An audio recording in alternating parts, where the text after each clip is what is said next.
So first step is to plane bits of timber flat. So what you do is you look along the length of the board, and I always tend to have, if it's bent at all, I'll make sure that the bend, if the timber's going like that, the bend will go down this way.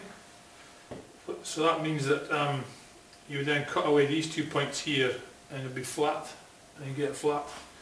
Whereas if you do it this way and it's bending that way, timber tends to rock because it goes through.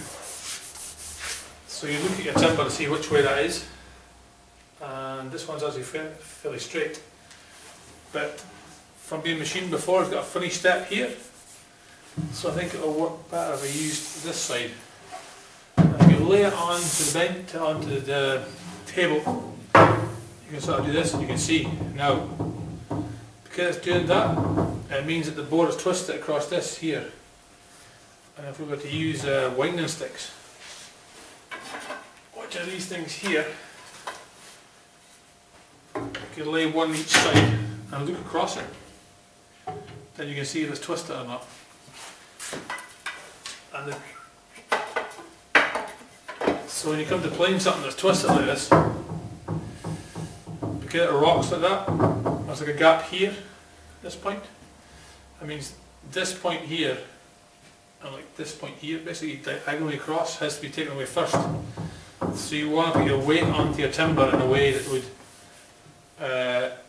mean that the timber goes through the machine and the bit that's high gets taken away. So if it's like that, I would tend to put my weight sort of back here to allow this edge up, which means it cuts away from here, and then you get it quite flat. So I'll go ahead and I'll do a cut to show you how that works.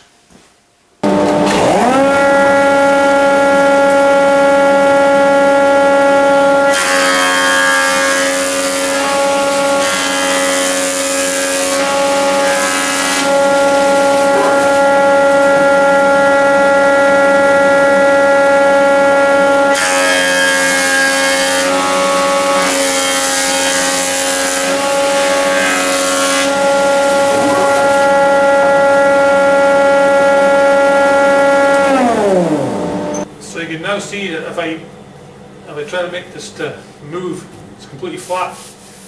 So my technique of putting my weight in the right place is what taking away the high spots. So this board is flat. So if you're machining up timber, you always do the widest bit first, because then when you come to square the edge, you've got higher piece of timber to go in your fence, so in theory you're more likely to get it square. And as you can see, there's a bit of a gap here, and this is actually rocking this way. So if you look along the length, it might be better to this side, because again you want the, and it's quite off the square. But yeah. So you want to make sure when you put it this way as well that your timber again is more like that. If it's squinting, no, the other way. Not like a conductor. So we'll do this side as well, and we'll show you how that gets flat and square.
a small step here, but that's good enough for that process.